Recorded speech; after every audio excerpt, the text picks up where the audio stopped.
मेरा नाम विशाल है। मेरी उम्र 22 साल है। आज मैं अपने परिवार को छोड़कर दिल्ली के लिए रवाना हुआ। भले ही मेरी उम्र कम थी लेकिन मुझ पर जिम्मेदारियां बहुत थी। पापा बहुत हो चुके थे, इस वजह से घर की जिम्मेदारियां मुझ पर आ गई थी। मेरे 2 जवान बहन थी जिनकी शादी और दहेज की व्यवस्था मुझे ही करनी थी।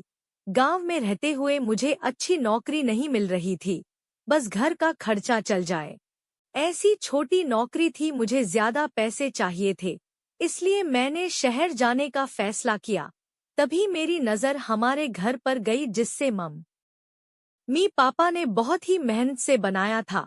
मेरे आंखों में आंसू आ गए। मुझे नहीं मालूम था कि मैं आज के बाद घर वापस शहर से कब आऊंगा। मैं अपना मम्मी के कमरे में गया।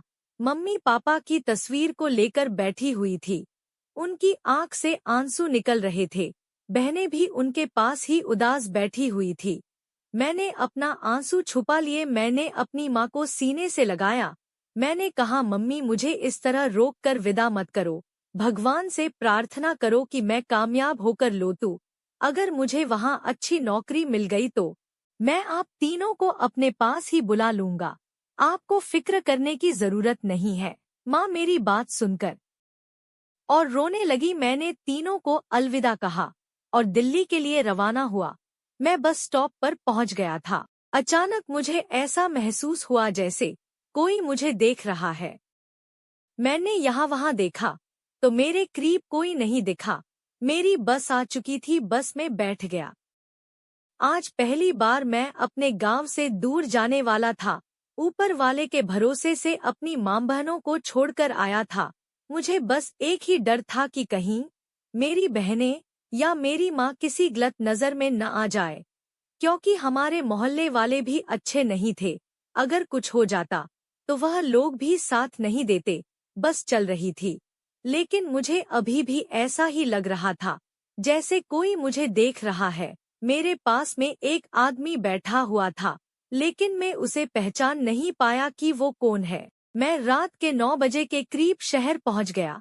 शहर में मेरा सबसे अच्छा दोस्त आयुष रहता था, जिसके भरोसे पर मैं यहाँ आया था।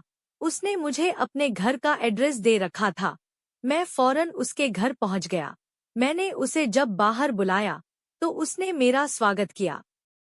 मुझसे आयुष बोला, लक्ष्य, तुम्हें परेशान नहीं होना है। जब तुमने यहाँ आने की हिम्मत की है तो तुम कामयाब भी होगे। मैंने तुम्हारे लिए एक बहुत अच्छी नौकरी ढूंढी है। तुम कल जाकर वहाँ के मैनेजर से मुलाकात कर लेना। अगर तुम्हारा वहाँ पर काम बन जाता है तो तुम वहीं नौकरी कर लेना। वह लोग तुम्हें एक क्वार्टर भी देंगे जिसमें तुम सुकून से अपनी जिंदगी बिता सकते हो, और कुछ दिनों बाद तुम्हारी सैलरी भी बढ़ा दी जाएगी। आते ही मुझे एक अच्छी नौकरी मिल गई थी।